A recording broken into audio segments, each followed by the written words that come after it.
इते मते अहम ख़बर पहुचाईंदासीं। कंबर मां जिथे मंशियात केस जा जवाबदार लाकअप तोड़े फरार थी वियो आहे, जॾहिं त SHO समेत 3 एहलकारनि खे गिरफ़्तार कयो वियो आहे। ब्रेकिंग न्यूज़ है, अवांखे अपडेट कंदा हलूं त कंबर में मंशियात केस जो जवाबदार लॉकअप तोड़े फरार थी वियो आहे। SHO समेत 3 एहलकार पिण गिरफ़्तार कया विया आहिनि। SSP कंबर शहदाद को जवाबदार फरार थियण वारे वाक़े जो नोटिस वठी छॾियो आहे।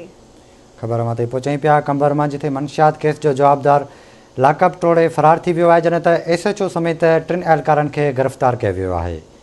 तफ़सील मालूम कंदासीं कंबर मां हाकिम ख़ासकेली खां। जी हाकिम, वधीक छा अपडेट्स आहिनि?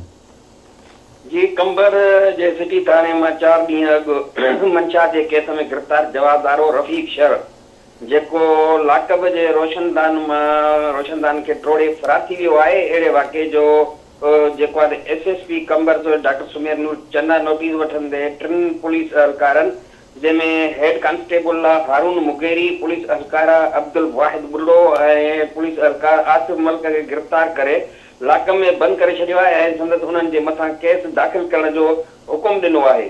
होॾां फरार थियल जवाबदार खे गिरफ़्तार करण लाइ SSP कंबर जेको आहे त DSP कंबर मंज़ूर अहमद जोखे जी सरबराहीअ में हिकु टीम जोड़ी आहे, जिन खे पाबंद कयो आहे त जवाबदार खे गिरफ़्तार कयो वञे ऐं लाकअप मां जेको फरार थियल जवाबदार आहे उहो शिकारपुर ज़िले जे गढ़ी यासीन जो रवासी हुयो, जंहिंखे कंबर पुलिस जेकी आहे उहा 4 ॾींहं अॻु कंबर वगड़ जे बाईपास वटि चेकिंग दौरान जेको आहे 19 किलो चर्स समेत गिरफ़्तार करे केस दाख़िल करे लाकअप में बंदि करे छॾियो हुयो, जेको लाकअप जी रोशनदान खे टोड़े अॼु फरार थी वियो आहे। जी, वरी महिरबानी अवां जी अपडेट करण लाइ।